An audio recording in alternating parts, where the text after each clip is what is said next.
موجود تھا، لیکر مکہ جا رہا تھا، لیکن درمیان میں ایک بہت بڑا مسئلہ تھا۔ مکہ پہنچنے کے لیے اس کو مدینہ کے پاس سے گزرنا لازمی تھا، اور مدینہ میں مسلمان اس قافلے کو لوٹنے کے لیے تیار بیٹھے ہوئے تھے۔ تو ابو سفیان نے سوچا کہ کیوں نہ ایک منٹ، مسلمان قافلہ لوٹ رہے تھے، مسلمان کیسے قافلہ لوٹ سکتے ہیں، اور وہ بھی رمضان کے مہینے میں؟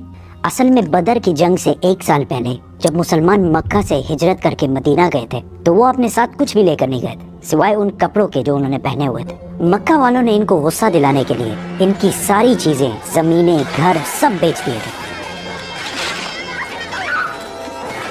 اور یہ وہ قافلہ تھا جس میں بہت سارا سامان وہ تھا جو مکہ کے مسلمانوں سے لوٹا گیا تھا۔ تو مسلمان لوٹ نہیں رہے تھے بلکہ اپنے سے لوٹے ہوئے سامان کا بدلہ لے رہے تھے۔ تو ابو سفیان اس قافلے کا ہیڈ اس ٹینشن میں تھا کہ اگر وہ اس راستے سے گیا تو مسلمان تو اس کو چھوڑیں گے نہیں، تو اس نے اپنا راستہ بدلا اور مکہ ایک خط بھجوایا کہ مکہ والے فل سپیڈ اس قافلے کی مدد کے لیے پہنچے۔ تو وہ بندہ جیسے ہی مکہ پہنچا اس نے کعبہ کے پاس جا کر اپنے اونٹ کے کان اور ناک کاٹ دیے اور اپنے کپڑے پھاڑ کر زور زور سے مدد کے لیے چیخنے لگا۔ یہ اس زمانے میں ان کا ایمرجنسی دکھانے کا ایک رواج تھا۔ مسلمان فوج آلریڈی قافلے کو روکنے کے لیے نکل چکی تھی۔ ابو جہل نے اس قاصد سے پوچھا کتنے آدمی تھے؟ اس قاصد نے کہا آلموسٹ کوئی 313 لوگ ہوں گے۔ ابو جہل نے کہا ہم 1000 لوگ لے کے جائیں گے۔ پھر اس نے پوچھا کتنے گھوڑے ہیں؟ تو اس بندے نے کہا آلموسٹ کوئی 2 گھوڑے ہوں گے۔ ابو جہل نے کہا ہم 100 گھوڑے لے کے جائیں گے۔ پھر اس نے پوچھا مسلمانوں کی فوج میں اونٹ کتنے ہیں؟ اس نے کہا کوئی 70 کیملز ہوں گے۔ We'll bring 170. ابو سفیان کا قافلہ مین روڈ کو چھوڑ کر کسی اور راستے سے نکلا اور مسلمانوں کی فوج سے بچ کر بھاگ گیا۔ تو اب لڑائی کرنے کی کوئی ضرورت نہیں تھی کیونکہ قافلہ تو بچ گیا۔ The caravan is safe. So there is no need to fight. Not fight. لیکن ابو جہل نے کہا کہ اب اگر قافلہ بچ بھی جائے ہم ان مسلمانوں کو نہیں چھوڑیں گے، کیونکہ ان کے ایک ایک بندے کو مارنے کے لیے ہمارے پاس 3 لوگ موجود ہیں۔ We finish them tomorrow. We fight. محمد صلی اللہ علیہ وسلم نے اپنی فوج کو بدر کے پہلے کنویں کے پاس جا کر پڑاؤ ڈالنے کا حکم دیا۔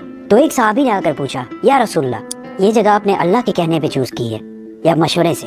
تو آپ صلی اللہ علیہ وسلم نے کہا کہ یہ تو ہم نے مشورے سے چوز کی ہے۔ تو اس نے کہا کہ اگر ہم آگے جا کر پڑاؤ ڈالیں تو وہاں پانی بھی زیادہ ہے اور ہم دشمنوں کو ان کنووں پر قبضہ کرنے سے بھی روک سکیں گے۔ آپ صلی اللہ علیہ وسلم کو اس کا مشورہ بہت پسند آیا اور پوری فوج آدھی رات کو اس جگہ سے اس جگہ پر موو ہوئی۔ دوسرے دن ابو جہل کی فوج جب سامنے آئی تو وہ مسلمانوں سے 3 گنا بڑی تھی۔ اتبا a very rich Meccan businessman اپنے بھائی اور بیٹے کے ساتھ سامنے آیا اور مسلمانوں کو چیلنج کیا کہ کوئی ہے جو ہم سے آ کر لڑائی کر سکے۔ مدینہ کے 3 انصار ان سے لڑنے کے لیے سامنے آئے۔ تو اتبا نے کہا یہ کون ہے؟ ہمیں اپنے بھائیوں کے سر کاٹنے ہیں جنہوں نے اپنے باپ داداؤں کے ریلیجن سے بغاوت کی ہے۔ حضرت حمزہ، حضرت عبیدہ اور 24 ایئر اولڈ علی رضی اللہ تعالیٰ عنہ سامنے آئے اور لڑائی شروع ہوئی۔ حضرت عبیدہ زخمی ہوئے لیکن اتبا، اس کا بھائی اور اس کا بیٹا تینوں مارے گئے۔ اتبا کا بیٹا حذیفہ جو کہ مسلمانوں کی فوج میں تھا، اس کے سامنے ہی اس کے باپ، بھائی اور چاچا کو مار دیا گیا، لیکن وہ مسلمانوں کی فوج میں ہی رہا۔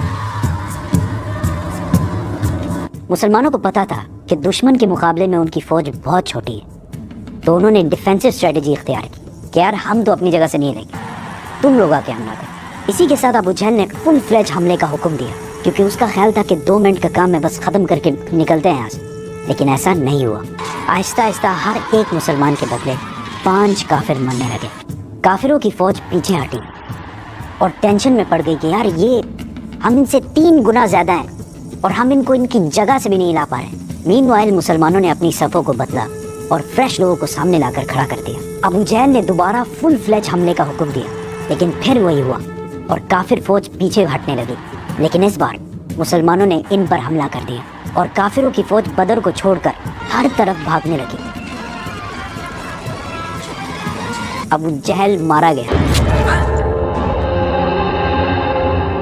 مکہ میں سارے جیت کی خبر کا انتظار کر رہے تھے کیونکہ پچھلے 60 سال میں مکہ کے قریش کو کوئی بڑی شکست نہیں ہوئی تھی۔ اور آلموسٹ 65 سال پہلے انہوں نے ابرہہ کے 60,000 فوج کو بھی ہرایا تھا، اور اس کی وجہ سے پورا عرب قریش کو اپنا لیڈر مانتا تھا۔ لیکن اب مکہ کے قریش صرف 313 لوگوں سے ہار گئے تھے۔ پہلے جو لوگ جنگ سے بھاگ کر مکہ پہنچے تو ان پر کسی نے یقین ہی نہیں کیا کہ ایسا ہو ہی نہیں سکتا کہ ہم جنگ ہار گئے ہوں، لیکن آہستہ آہستہ انہیں سمجھ آنے لگی کہ وہ یہ جنگ اور پورے عرب میں اپنی عزت ہار چکے ہیں۔ ایک مشہور ویسٹرن ہسٹورین لکھتے ہیں کہ جنگ بدر سے پہلے عرب محمد کو ایک کمزور آدمی سمجھتے تھے جس کو اپنے ہی لوگوں نے نکال دیا تھا اور وہ دوسروں سے مدد مانگتا پھرتا، لیکن جنگ بدر کے بعد محمد ایک بادشاہ اور ملٹری جینیس کے طور پر پورے عرب میں مشہور ہو گیا، کیونکہ انہوں نے اپنے سے 3 گنا بڑی فوج کو ہرا کر دکھایا تھا۔ جیت کی خبر لے کر جب مسلمان مدینہ پہنچے